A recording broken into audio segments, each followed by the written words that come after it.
반갑습니다. 경자입니다. 이제 1월 첫 번째 청약 종목들이 지나갔으니까요. 두 번째 청약 그룹을 살펴볼 텐데요.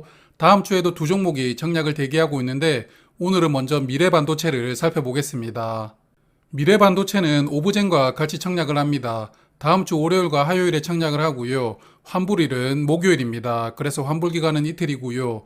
참고로 같이 청약할 예정이었던 센즈랩은 2월로 청약 일정을 연기를 했거든요. 그래서 센즈랩은 2월에 다시 한번 보도록 하겠습니다.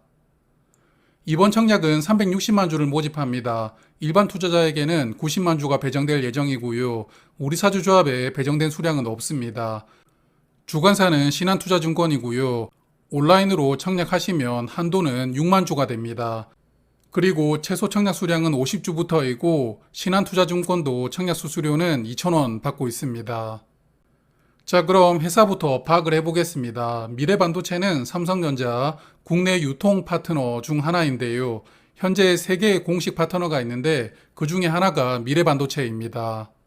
반도체는 제조사에서 직접 판매를 하는 게 아니고 미래반도체처럼 유통회사가 중간에 판매를 담당한다고 합니다. 고객사에게 필요한 반도체를 삼성전자에게 미리 주문을 해서 물량을 어느 정도 받아두고 고객사에게 팔 때는 그 당시 시세대로 반도체를 판매한다고 하는데요. 그래서 기본적으로 매입 단가에다가 마진을 붙여서 판매를 하고 있지만 이게 쌀 때 사두고 나중에 비싸질 때 팔면 조금 더 이문이 남는 그런 구조도 되겠다 이런 생각이 들었습니다. 그래서 반도체를 선 구입해야 되는 큰 비용이 필요하고 시스템 반도체 같은 경우에는 고객사마다 맞춤형으로 제작을 하기 때문에 지금까지 삼성전자에서 만들던 것을 하이닉스로 갈아타는 게 거의 불가능하다고 합니다. 그래서 반도체를 유통만 하는 사업이지만 새로운 플레이어가 진입하기에는 상당히 어려운 구조일 것 같다 이런 생각도 듭니다. 미래반도체의 주 고객사는 LG전자, 나무가, LX세미콘이고요. 반도체뿐만 아니라 디스플레이도 같이 취급을 하고 있습니다. 삼성 디스플레이와도 협력 관계라고 보이고요. 매출 구조를 보면 메모리 반도체 비중은 점점 줄어들고 있고 반면에 시스템 반도체 비중이 늘어나고 있습니다. 특히 시스템 반도체는 21년 대비 22년도 매출이 크게 늘어났는데요. 점차 시스템 반도체를 생산하는 고객사, 예를 들어 LX세미콘 같은 그런 기업들의 물량을 많이 가져오고 있다라고 보입니다. 그래서 실적이 좋습니다. 22년 3분기 기준으로 매출액은 3,929억 원이었는데요. 21년 매출액을 넘었죠. 연간 매출액이 1,000억 원씩 늘어나는 빠른 성장을 하고 있는 기업이라고 보이고요.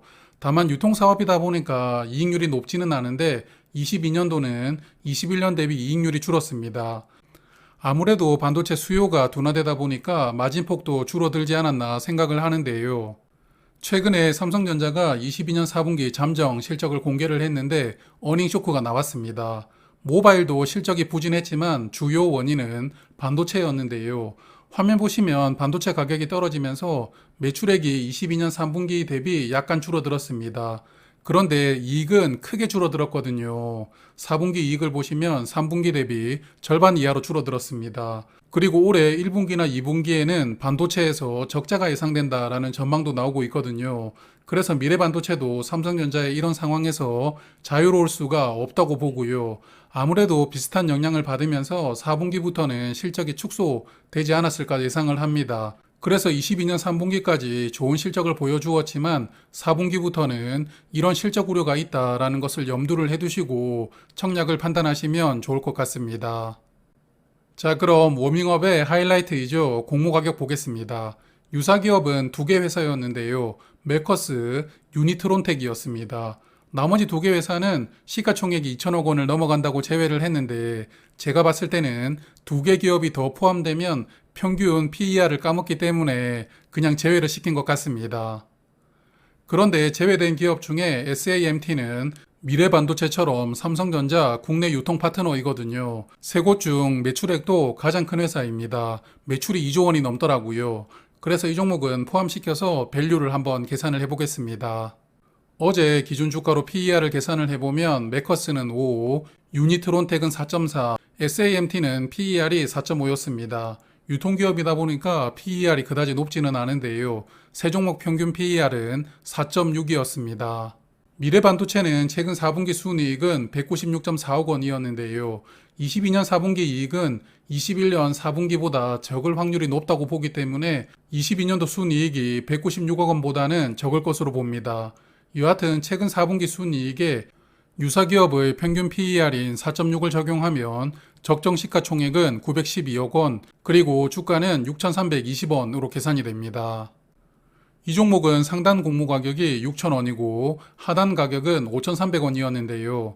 유사기업과 비교를 해본 적정 주가가 6,320원으로 계산이 되었으니까 상단 가격보다 300원 정도 높기는 합니다.